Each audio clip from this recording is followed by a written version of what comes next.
Good evening everyone. This is Dr. Garima Khandelwal from Promen Mentor. So let's go on with some latest updates on EPG counseling. As we all know, All India counseling की forms आ चुके हैं, but there is no last date का any kind of mention. So we have to wait until the last date का mention हो सके.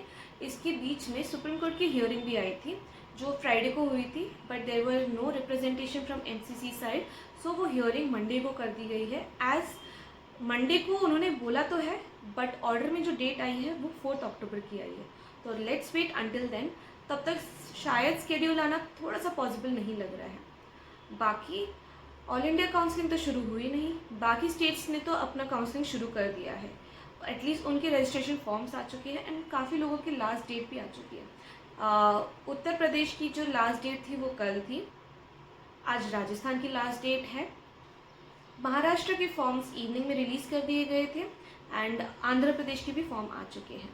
इसके साथ साथ JNK, उत्तराखंड, उसके साथ झारखंड, JNK, हिमाचल प्रदेश, उत्तराखंड एंड पंजाब के रजिस्ट्रेशंस ऑनगोइंग है. तो let's be updated with these kind of states का जिनका हो रहा है. उत्तराखंड एंड उत्तर प्रदेश की जब भी काउंसलिंग आती है तो उसके जो रजिस्ट्रेशन फॉर्म्स होते हैं वो एक ही बार भरे जा सकते हैं.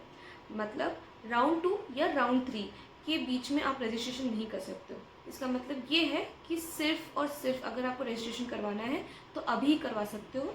आगे चलकर आप इसका रजिस्ट्रेशन नहीं करवा सकते. तो प्लीज़ प्लीज़ प्लीज़ आपको अगर इन 2 स्टेट्स में पार्टिसिपेट करना है, मेक श्योर कि अभी आप रजिस्ट्रेशन करें. इसके बाद आपको शायद ना ही मिले. एंड ऑल्सो इनके शायद डेट्स एक्सटेंड हो सकते हैं बिकॉज ऑल इंडिया की काउंसलिंग शेड्यूल नहीं आया है, तो शायद ये स्टेट्स और एक्सटेंड करवा सकते हैं अपने dates. Karnataka, MP, West Bengal as well as Gujarat, इनके भी 2 से 3 दिन में इनके रजिस्ट्रेशन फॉर्म निकल जाएंगे. तो उसके लिए भी आप थोड़ा सा अपडेटेड रहें.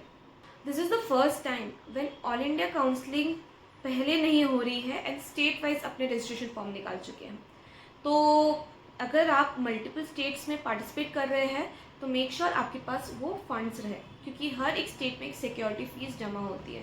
तो उस चीज़ के लिए भी आपको थोड़ा देखना पड़ेगा अगर आप मल्टीपल स्टेट्स में पार्टिसिपेट कर रहे हो. सो ऐसे बोलते हैं कि चॉइस फिलिंग ही इम्पॉर्टेंट है, काउंसलिंग इम्पॉर्टेंट नहीं है. तो let me give an example. अगर आपकी रैंक 10,000 है एंड कोई 11,000 वाले के साथ आपके साथ कंपटीशन है, as you have filled 160 to 170 colleges and that guy have only filled 2 to 3 colleges, उसकी प्रेफरेंसेस ही सही वही है कि इसको यही लेना है. तो शायद कंप्यूटर ये भी एनालाइज करता है कि प्रेफरेंस वाइज जिसका है. जैसे लेट्स सपोज अगर आपकी कोई भी कॉलेज है जो 167 या 170 प्रेफरेंस में है और किसी और का जैसे थोड़ा सा ही लोअर रैंक का फर्स्ट प्रेफरेंस है या सेकंड प्रेफरेंस है, तो कंप्यूटर उस कैंडिडेट को ही वही कॉलेज अलॉट किया जाता है. तो please please please choice filling important रहती है, बट इसका काउंसलिंग प्रोसेस और सारी चीज़ जानना भी बहुत बहुत इंपॉर्टेंट रहता है. So stay tune for more updates and follow promen mentor. Thank you for watching.